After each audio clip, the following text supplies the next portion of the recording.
जो काम भारत को काफी समय पूर्व करना चाहिए था, उसका बीड़ा ऑस्ट्रेलिया वालों को उठाना पड़ा है। पर चलो, धरती के एक बोझ को कम करने से मानवता का ही कल्याण होगा।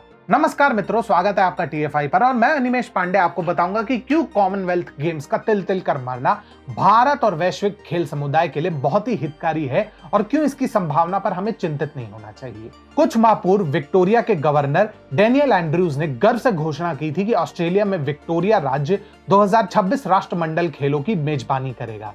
उन्होंने हमसे वादा किया था कि एक ऐसा गेम होगा जो सबसे बेहतर और अद्वितीय होगा। खैर, एक वो समय था और एक आज का समय जब इन्हीं महोदय ने इस आयोजन से हाथ पीछे खींचने की ओर संकेत दिए हैं। इससे कई विशेषज्ञ चिंतित हुए। सिडनी विश्वविद्यालय में खेल अध्ययन के व्याख्याता स्टीव जॉर्जोकिस का मानना है कि इससे राष्ट्रमंडल खेलों का अंत हो सकता है। अब बात तो गलत नहीं है।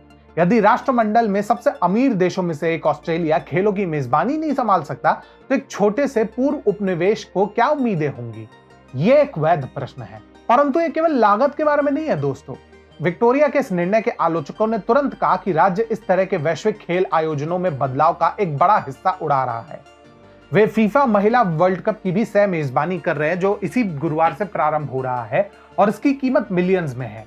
ऐसे में डेनियल एंड्रयूज ने आशंका जताते हुए तर्क दिया कि 2026 के खेलों ने अन्य आयोजन की तरह निवेश पर रिटर्न नहीं दिया, यानी खाया पिया कुछ नहीं, गिलास तोड़ा 12 आना। और क्या आपको पता है, वे सच से दूर भी नहीं है। राष्ट्रमंडल, लोकतंत्र, मानव अधिकार और खेल सद्भावना की अपनी बड़ी बड़ी बातों के साथ अक्सर अपने ऊंचे आदर्शों से कोसों दूर रहा है। राष्ट्रमंडल खेल महासंघ यानी कॉमनवेल्थ गेम्स फेडरेशन को ही देख ले, जो सबसे पक्षपाती और अक्षम संगठनों में से एक है।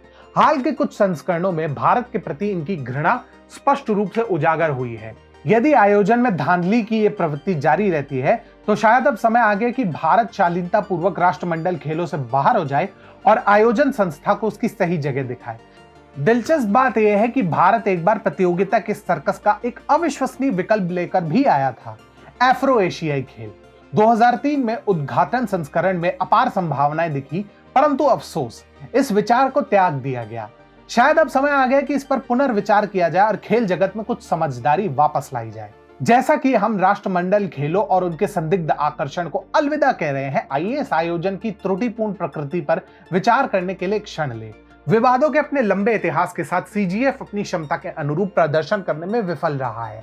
यह कोई आश्चर्य की बात नहीं है कि पिछले कुछ वर्षों में खेलों के प्रति उत्साह कम हुआ है।